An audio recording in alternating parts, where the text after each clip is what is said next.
Halo, assalamualaikum warahmatullahi wabarakatuh. Kita berjumpa lagi dengan saya, dengan channel saya Tini Binti Warijan. Kali ini saya mau bercerita tentang pengalaman seram. Jadi kali ini saya nggak akan upload video memasak ataupun lucu-lucuan ataupun yang lainnya. Saya hari ini mau bercerita dengan sobat seram sekalian, pengalaman pribadi aku. Ya, kalau mungkin bagi kalian yang suka cerita seram mungkin nggak terlalu seram ya, tapi kalau bagi aku mungkin itu suatu pengalaman bagi aku dan ada hikmahnya di balik itu. Begitu, ada pesan-pesan di balik itu juga. Oke, kita mulai ya ceritanya. Waktu itu jadi aku cerita ini nggak ada skenario, nggak ada apa yang harus aku tulis, nggak ada. Ini cuma aku ceritakan seingat aku aja gitu. Jadi mohon maaf kalau nanti ceritanya agak salah-salah sedikit gitu. Gini ceritanya, waktu itu aku baru pulang dari Malaysia sekitar tahun 2014-2015. Aku itu kerja di pabrik rokok di Malang ya, di sekitar dekat Kota Batu, Karangploso sana. Waktu itu seperti biasa hari Minggu ya, itu waktu itu hari Minggu, dan aku di situ kos di salah satu juga ibu kos aku yang dulu waktu aku kerja sebelum aku ke Malaysia. Di situ aku kos di situ. Jadi setiap hari aku bawa motor, naik sepeda motor untuk pergi dan pulang dari pabrik rokok itu. Dan waktu itu pada hari Minggu, anak ibu kosku itu meminta aku untuk nganter aku ke temannya gitu. Dan anaknya ibu kos itu juga sama-sama kerja di pabrik rokok itu juga. Jadi temannya dia juga teman aku gitu. Waktu itu hari Minggu, waktunya aku cuci-cuci baju, bersih-bersih kamar gitu kan. Jadi aku agak sibuk. Jadi waktu itu aku agak males lah mau keluar. Kalau kamu mau keluar, keluar aja gitu kan. Terus aku bilang bawa aja sepeda aku. Nggak mau katanya, antar aja nanti aku pulang dan temanku. Oke lah, aku begitu kan. Waktu itu aku antar dia melewati, jadi di tempat situ daerah Karangploso itu ada jurang. Jurangnya itu curam sekali dan ada jembatannya di situ. Tiap hari kita lewat di situ.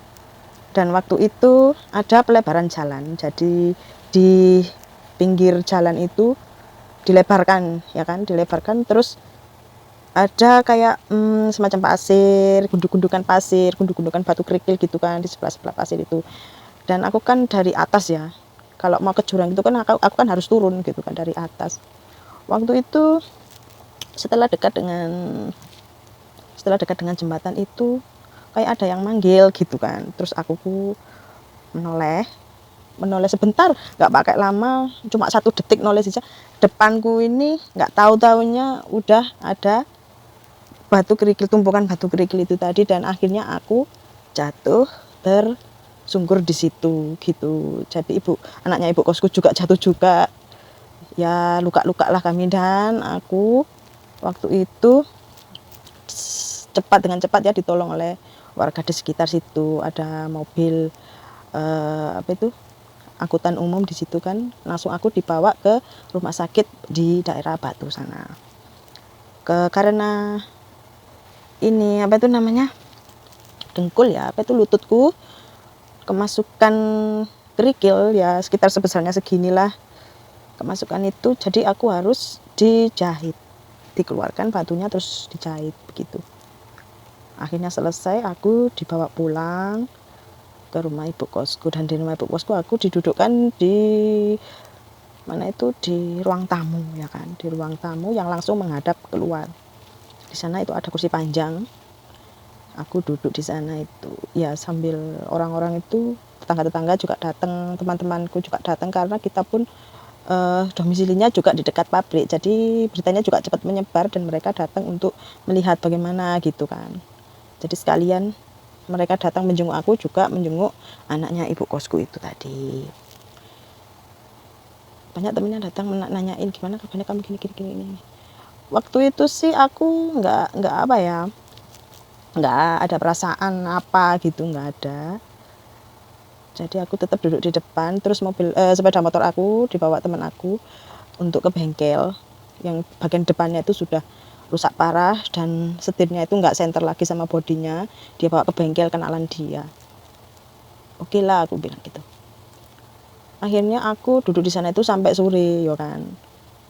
Sampai sore sekitar habis maghrib lah, sekitar maghrib. Itu namanya orang yang sholat itu kan, mau maghriban itu.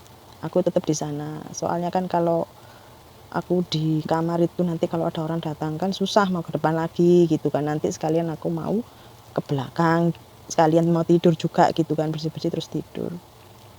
Terus ini yang jadi aku agak ya nggak merinding sih, ya cuma kok ada gitu ya kan.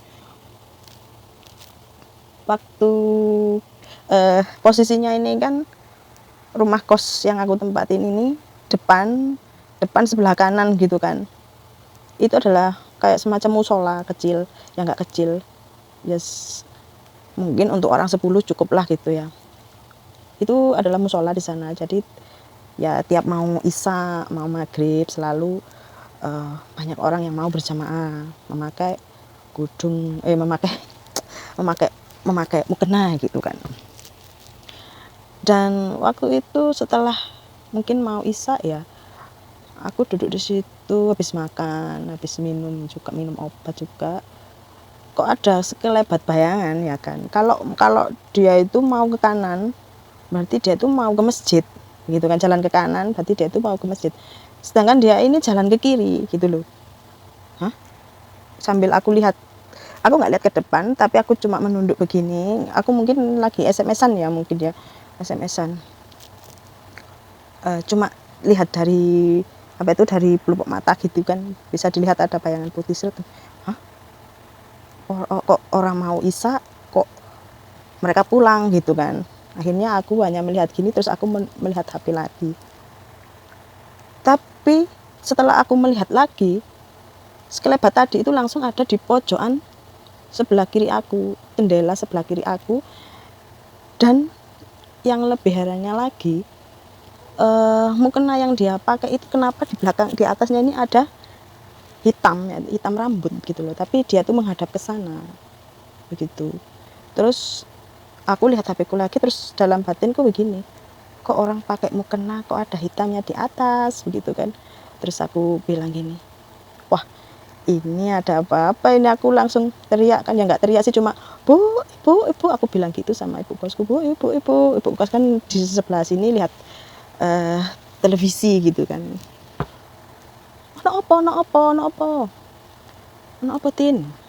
Terus aku bilang, aduh bu ada ini bu di situ bu. Mangkane talah awakmu iki ojo nek ngarep wis mlebu nang kamar gitu, bilangnya gitu. Makanya kamu jangan di luar terus, masuklah di kamar gitu kan. Dan setelah itu aku ya berdoa, sebanyak aku berdoa, aku berdoa sambil aku ke kamar mandi, sambil lari itu ke belakang itu, sambil sudah nggak dirasakan sakitnya lagi, udah jalan lari gitu ke belakang ya kan. Akhirnya aku cuci kaki, cuci apa itu salahku mungkin itu ya, mungkin aku nggak bersih badan dulu baru dari luar gitu kan. Terus akhirnya besoknya aku cerita itu tersebar ke pabrik ya kan. Akhirnya anak-anak di pabrik habis waktunya pulang itu mereka datang lagi ke tempat kosanku itu kan. Nah, mereka tuh cerita begini, mungkin dia lagi jenguk kamu mbak gitu. Maksudnya apa? Aku menjenguk aku kan nggak tahu, aku orang awam gitu kan, jadi nggak tahu. Gini mbak, jembatan yang kamu lewati itu kan memang terkenal angker gitu kan, mungkin kamu nggak fokus atau gimana, ada pikiran, jadi dia itu mau mencelakakan orang yang nggak fokus gitu. Oh mungkin gitu ya lah, terus kenapa dia kok kesini gitu kan. Ya mungkin dia mau melihat kamu seberapa parahnya kamu gitu. Astagfirullah, aku bilang gitu, kok sampai segitunya gitu kan. Aku ya semuanya aku serahkan sama Gusti Allah lah, aku bilang begitu kan.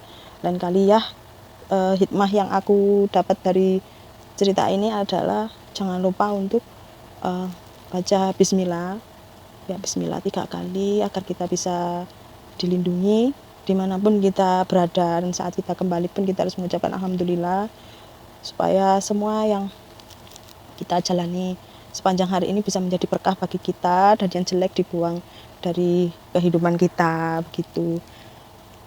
Ya kalau yang tahu daerah Karangploso, teman-teman aku semuanya yang tahu daerah Karangploso itu ada jurang yang memang sering sekali di situ tuh banyak kecelakaan ya dulu, tapi kalau sekarang aku nggak tahu karena aku belum balik belum pulang ke Indonesia sudah berapa tahun ya kan. Ya segitu aja ceritaku hari ini. Mungkin nggak serem ya, tapi bagi aku itu udah sangat sebegitu besarnya gitu ya, kuasa Allah itu yang bisa aku rasakan gitu kan, bisa melihat makhluk yang biarpun nggak seserem yang diceritakan orang gitu, tapi ya sampai situlah, jangan lihat-lihat lagi gitu ya kan. Ya segitu aja cerita yang dapat aku ceritakan. Mohon maaf kalau ada salah-salah kata, mohon maaf kalau ceritanya terlalu berbelit-belit.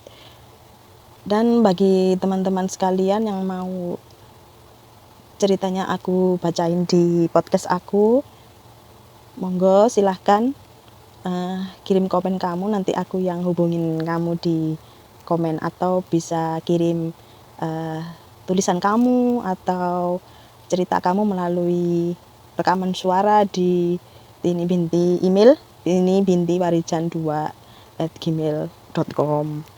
Oke, mohon maaf kalau ada salah kata. Sampai berjumpa kembali di cerita aku yang seram selanjutnya. Wassalamualaikum warahmatullahi wabarakatuh.